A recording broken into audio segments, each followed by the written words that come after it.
Al-Fatihah. Bismillahirrahmanirrahim. Alhamdulillahirabbil alamin arrahmanir rahim. Iyyaka na'budu wa iyyaka nasta'in ihdinas siratal mustaqim siratal ladzina an'amta 'alaihim ghairil maghdubi 'alaihim waladdallin. Rabbi ighfirli wa liwalidayya wal muslimin amin. Bismillahirrahmanirrahim. Faslun utawi iki iku anggit fasal siji ibarate fasal fi syafaqati kang tetep apa fasal ing dalam martelaaken welas wan nasihati lan mituturi bagus yang biasa disebut nasihat. Wayang bagilan prayuga apa ayakuna yento ono sapa sahibul ilmi wong kang duweni ilmu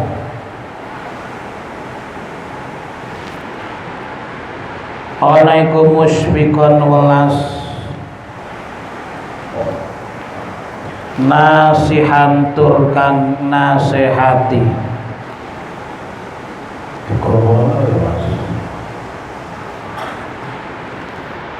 musbikan iku las nasihan tur nasihati ghairu hasidin hale ora drengki fal hasadu mengkotawi hasud iku yabdulum bahayani apa hasud walayan faulan ora manfaati apa hasud.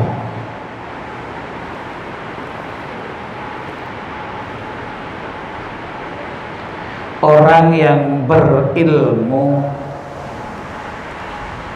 orang yang berilmu itu hendaknya mempunyai sifat syafaqah.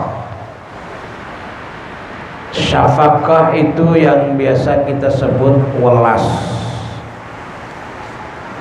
Syafaqah dengan sesama santri, dengan sesama orang yang berilmu, syafaqah dengan orang yang ilmunya di atasnya, dengan orang yang di bawahnya, dan senantiasa nasihati ghairu hasidin, tidak hasud. Nah ini penyakit bagi orang berilmu, penyakit yang termasuk sulit obatnya, sulit untuk menghindarinya adalah hasud. Kalau orang hasud itu biasanya adalah dengan yang selevel, satu komunitas. Kalau levelnya berbeda, komunitasnya berbeda, ini kemungkinan hasudnya itu agak jauh. Tapi kalau sudah satu komunitas, sama-sama alumni pesantren, ya, satu level, satu perguruan, satu pesantren, satu kelas, atau satu guru lah, di kampung masing-masing, ini kemungkinan hasudnya ini agak banyak. Maka sering dijumpai sesama orang alim saling hasud. Ya, yang unggul adalah saya, yang unggul adalah saya, yang lain tidak ada apa-apanya, yang lain tidak ada apa-apanya. Terus kalau orang lain dapat nikmat, hatinya itu dia tidak terima. Ya. Kan ciri-ciri hasud itu begitu. Ya, jadi ciri-ciri hasud itu tidak terima ketika melihat atau mendengar orang lain mendapatkan kenikmatan.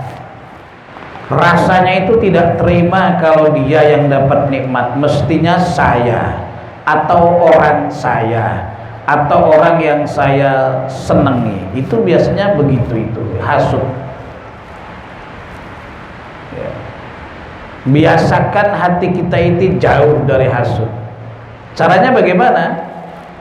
Biasakan ketika orang lain dapat nikmat, kita mendengar, kita melihat, biasakan lisan kita berucap alhamdulillah.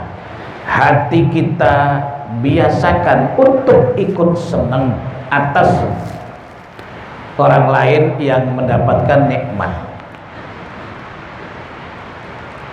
Ini yang sering terjadi kan, Masya Allah, antar kiai saling hasud. Yang satu santrinya banyak, yang satu enggak. Hasud membuat odo-odo, wah iki bisa disantri ning gonyong ora oke kan, disantet si A, dipasangi raja opo. Kenapa masih harus percaya begitu-begitu? Kullun minallah, semua itu dari Allah. Dan kalau kita hasud dengan orang yang diberi nikmat itu, diberi nikmat oleh Allah itu kan seakan-akan kita tidak terima dengan Allah. Oh, Allah yang menghendaki si fulan orang lain diberi nikmat oleh Allah, sudah kita ikut syukur saja. Kalau ikut syukur kita dapat pahala. Ikut gembira atas kenikmatan orang lain, kita dapat pahala. Tapi kalau hasud, oh bahaya ini.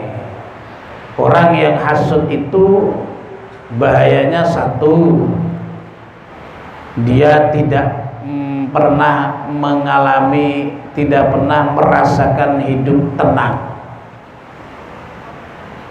Ya, sebab apa? Setiap kali melihat orang yang nyaingi kita, kita panas.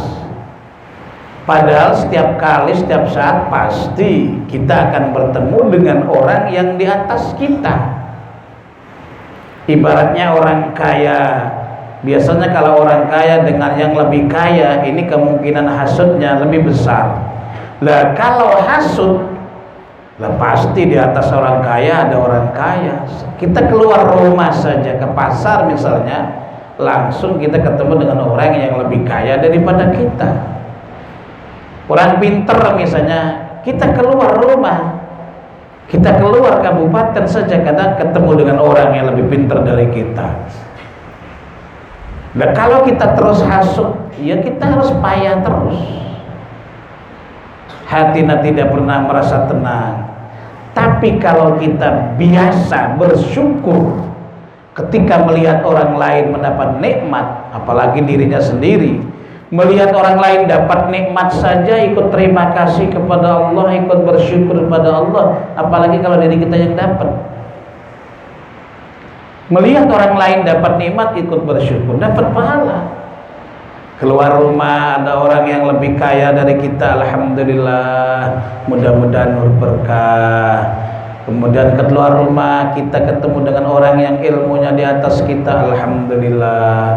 Keluar rumah lagi kita ketemu dengan orang yang santrinya di atas kita, alhamdulillah. Jadi akan senantiasa terus dan menerus, alhamdulillah.